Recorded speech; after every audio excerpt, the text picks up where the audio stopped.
আসসালামু আলাইকুম। দেখো বাপ, বুড়ি বারবার রাগ করে চলে আসবে আর তুমি এসে শিলি যাবা, এভাবে তো হয় না। বাপ মা হিসেবে আমাদেরও খারাপ লাগে, কষ্ট হয়। সমাজের কথা না হয় বাদই দিলাম। দেখো টনি, কথাটা শুনে খারাপ লাগলো, এটাই সত্যি যে তুমি বেকার ছেলে। তোমার শাশুড়ি তো কোনো মতো রাজি হচ্ছিল না, শুধু মেয়ে ভালোবাসে বলে তোমার সঙ্গে বিয়েটা দিছিল। ভেবেছিল শিক্ষিত ছেলে যে কোনো একটা চাকরি করে পাবে, কিন্তু সেরকম তো কিছুই হলো না। চাকরির জন্য তো আমি খাচ্ছি, পরীক্ষা ইন্টারভিউ সবই তো দিছি, কিন্তু ইনকাম তো নাই না। সামান্য কটা ছেলে মেয়েকে পড়ি আর কটা গাইবা হয়। তোমাকে এর আগেও বলেছি, এখনো বলছি, তুমি ঘর জমা হয়ে যাও। আমার বাড়িতে থেকে আমার ব্যবসাগুলো দেখাশোনা করবা। এটা কোনো মতে সম্ভব না। আমি এখানে চলে আসলে আমার মাকে কে দেখবে? যে কোনো বৃদ্ধাশ্রমে রেখে আসবা। কি আবার তোর বলছেন আপনি? আমি বেঁচে থাকতে আমার মা কোনো বৃদ্ধাশ্রমে যাবে না।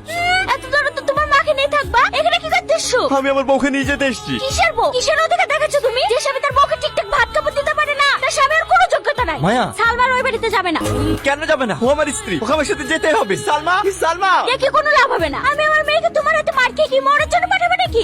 মার খাওয়া মানে? আরে তুমি জানো না, সেদিন পুরুষকে দুটো কথা বলে হয়েছে বলে পুরুষের কাছে সকালে গেছে, আর সেই রাগে আমার মেয়েটুকে ধরে মেরেছে। কি? আজ পর্যন্ত আমি আমার মেয়েকে উঁচু গলায় কথা বলিনি, আর তুমি আমার মেয়েকে হাত তুলেছো? আসলে সালমা সেদিন আমার মার ব্যাপারে অনেক উল্টো পাল্টা কথা বলছিল, তাই আমি রাগ সামলাতে না পারি ওকে একটা চড় মেরে দিয়েছি। হ্যাঁ, তো কি এমন অন্যায় করেছে আমার মেয়ে? তোমার ওই কারা মাকে সারা জীবন টেনে টেনে লিবাড়াবে নাকি? আর একটা কথা বলবেন না আমার মায়ের ব্যাপারে। তাড়াতাড়ি সালমাকে ডাকেন, আমি এক্ষুনি ওখানে বাড়ি চলে যাবো। সালমা, সালমা, কি হলো, এত চিৎকার করছে কেন? এটা ভদ্রলোকের বাড়ি। সালমা, আমার ভুল হয়ে গেছে, তুমি আমাকে ক্ষমা করে দাও। আমি তোমাকে কথা দিছি, আমি আর কোনোদিন তোমাকে কিচ্ছু বলবো না। তুমি বাড়ি চলো। বললাম তো ও যাবে না, এক কথা কানে যায় না। না, ও যাবে। তুমি বাড়ি চলো না সালমা। আমি যে নরক থেকে একবার বেরিয়ে এসেছি, সেই নরক আমি আর জীবনেও ফিরে যাবো না। মানে? আমি আর তোমার সাথে সংসার করতে পারবো না। তোমার ওই কানা মার জন্য নতুন দাসী খুঁজে নাও। আর আমাদের ভালোবাসা? ভালোবাসা? আমার ভালোবাসা মেনটেন করার মতো সামর্থ্য তোমার নাই। বেরিয়ে যাও এই বাড়ি থেকে। আমাকে আর কটা দিন সময় দাও, আমি চাকরিটা পেয়ে নিজের পায়ে দাঁড়াই, তারপরে আমরা বিয়ে করি। আমি বাড়ির লোককে খুব কষ্ট রাজি করেছি, তুমি একদম নানা করবে না। তুমি একটু বোঝো, আমি চাইনি যে আমাদের সংসারটা মাটির পুতুলের মতন হোক, যা সামান্য ঝড়ে ভেঙে যাবে। আমি চাই নিজের পায়ে দাঁড়িয়ে শক্ত হয়ে তোমার হাত ধরতে। নাহলে বিয়ের পর তুমি আমার কাছে কিছু চাইলে আমি তোমাকে কিভাবে দেবো বলো? আমার সাথে তুমি থাকলেই হবে, আর কিচ্ছু লাগবে না। আমি তোমাকে এই মাসের মধ্যে বিয়ে করবো, ব্যাস। এই দেখ বুড়ি, ছেলেটা সুন্দর না?